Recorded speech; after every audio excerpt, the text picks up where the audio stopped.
कि इदारों का आपस में टकराना और तसादुम ये इस दौर का सबसे बड़ा अज़ाब है मुसलमानों पर। आज तक देवबंद तबलीग एक थे। हज़रत मौलवी इलियास रहमतुल्लाह ने पहली बात तो यह देवबंद से पूछकर काम नहीं शुरू किया था। अल्लाह ने उनको एक दिल में डाला, एक इल्हाम हुआ अल्लाह की तरफ से कि ये काम करो उम्मत को जोड़ने वाला। लेकिन जो बड़ी बड़ी हस्तियां थी वो सारी हज़रत मदनी रहमतुल्लाह सबसे ज्यादा मौलवी इलियास रहमतुल्लाह का साथ देने वाले, दिफा करने वाले, उनके लिए खड़े होने वाले थे। और ऐसा कि हज़रत शेखुल इस्लाम मौलाना मदनी रहमतुल्लाह इंतकाल हुआ, वो साथ जितनी जमातें अल्लाह के रास्ते में निकली, मौलाना यूसुफ रहमतुल्लाह ने सबसे नियत करवाई कि तुम नियत करो कि इस ईसाला सवाब के लिए हम चिल्ले में जा रहे हज़रत मदनी रहमतुल्लाह। इसी तरह पर जो मोहतमिम देवबंद के वो खलीफा मौलाना महमूदुल हसन गंगोही के, उनके फतावे आ चुके हैं। एक जिल्द पूरी अगर जमा किया जाए तो तबलीग के दिफा में है। आज ऐसे लोग वहां पर बैठे हुए हैं। ये प्रोफेसर मन्नान अलीगढ़ी का बेटा मसाब अली अलीगढ़ी, इसके शुरू से ये मौलाना साद के खिलाफ और निजामुद्दीन के खिलाफ है और शूरा वाले उसे इस्तेमाल कर रहे हैं। मौलाना सईद पालनपुरी दामद बरकातहू शुरू से तबलीग के बारे में उनके दिल में तजाद है और तबलीग शुरू से तबलीग के खिलाफ है। अब मौलाना इब्राहिम दौला जैसे लोग मशवरे के लिए वहां जाते, अब किसी दाई के पास जाओ, दावत के काम का मशवरा तुमने करना है। फिर कहा कि लैन अलग है, दावत की लैन अलग है। और इस्तिखारा करवाते हैं मसाब अली अलीगढ़ी से, जो जानी दुश्मन है मौलाना साद का। ये बात बिल्कुल समझ में आने वाली नहीं है। देखिए मौलाना साद दामद बरकातहू पर जो एतराजात है, एक तो सियाक सबात से हटाकर सारी बात पेश करते हैं, और दूसरी बात यह कि वो सारी बातें अक्सर बातें बाबत तरबियत की है, फतावा उस पर नहीं चलाया जाता। देखिए जैसे मौलाना यूसुफ रहमतुल्लाह को हमने देखा कि वो घंटा भर लोगों को समझाते थे कि तुम ईमान सीखने के लिए तबलीग में अल्लाह का रास्ते में निकलो हो, और दिल तो ईमान दिल में बनेगा, वो तो अंदर है, दिल तक पहुंचे का रास्ते आंख कान और जबान है। लिहाजा आंख से जो बात अंदर जाएगी। अब आप चीजों, बड़ी इमारत देख ली, शानदार कार देख लिया, ये देख लिया, मट्टी को देखो, मट्टी से बनी है, मट्टी में मिलने वाली है। अल्लाह से होने का बोलो, गैरुल्लाह से होने को मत बोलो। इसी को सुनो, इसी को सोचो। तो अब एक तरबियत, इस पर फतवा नहीं लगाया जाता। जैसे डॉक्टर कहते कि भाई शुगर है, शक्कर हराम है, तो फतवा नहीं लगेगा कि कौन सी दलील है कुरान और सुन्नत के शक्कर हराम है। तरबियत, अगर मौलाना साहब ने कोई ऐसी बात कही है। अब आज का सबसे बड़ा अजाब ये स्मार्टफोन है, टेबलेट है। यहां पर हम देखते हैं 4-4, 5-5 साल के बच्चे सुबह से शाम तक लगे हुए हैं। अब उसमें हर किस्म की बेहयाई, हर किस्म की, तो क्या मौलाना साहब ये कहते हैं कि तुम अल्लाह के रास्ते में फारिग है, दुकान भी नहीं, कारोबार भी नहीं, कोई टेबलेट पे लगे रहो, स्मार्टफोन पर लगे रहो, वो कहीं हराम है, तस्वीर ये है। तो ये बाबू तरबियत की बातें जिस पर ये मुफ्ती उल्टे सीधे फतवे लगा रहे हैं। तो मार्ज कर रहा था कि देवबंद और तबलीग हमेशा एक रहे हैं, इन लोगों ने तफरका डाला है।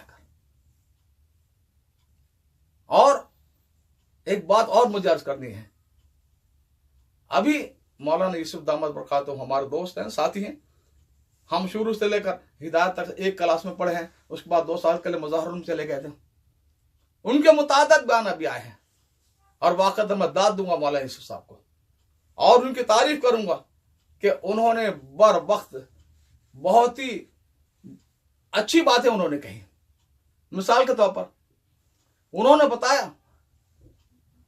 कि हजरत जी मौलाना यूसुफ साहब जब वहां पर गए थे रायबन और दोनों पाकिस्तान के दौरे पर, तो खबरें आ रही थी कि अभी 2 घंटे बयान हुआ, अभी 4 घंटे बयान हुआ।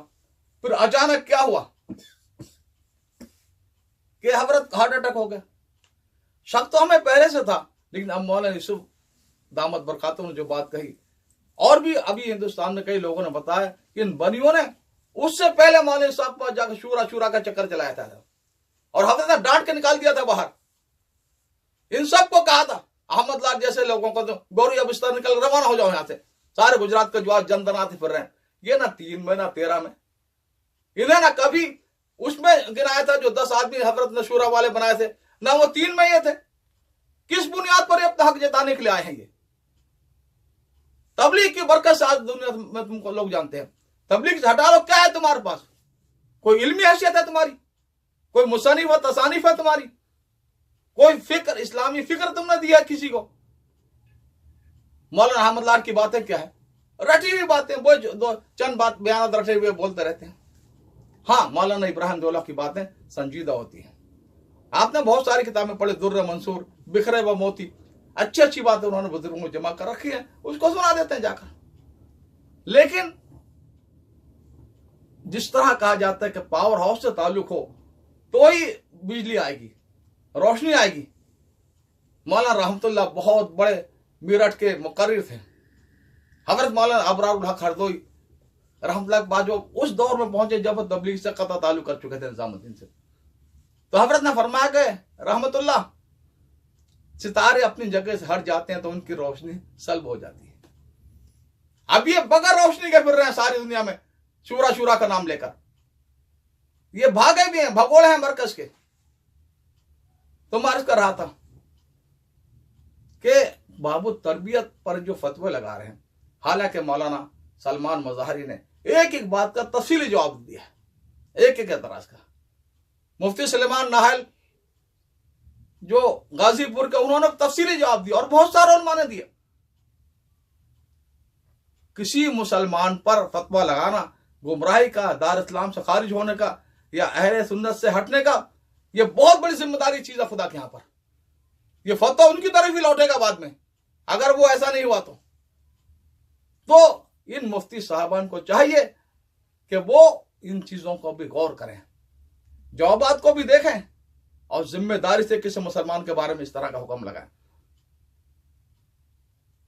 तो हजरात मोहतरम, मौलाना यूसुफ मौताला ने यह भी कहा कि जब मौलाना हारून के साथ, जो मैं तफसील से सुना चुका हूं पहले, कि मौलाना हारून को किस तरह इन अहले माल ने और बनियों ने सहर करके हलाक किया, शहीद किया,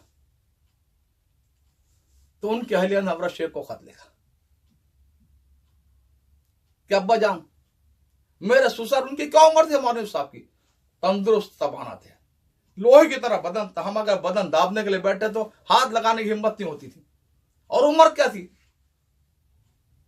48 साल या ऐसे भी कम।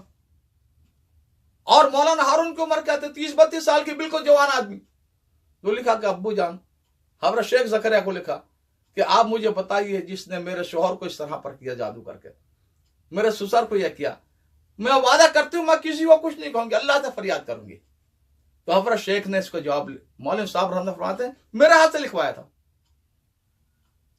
फरमाया कि देखो, जो हो गया, तुम अल्लाह से अपना ताल्लुक मजबूत करो, इनके लिए साला सवाब करो, इनको नेकियां कर करके इनको भेजो,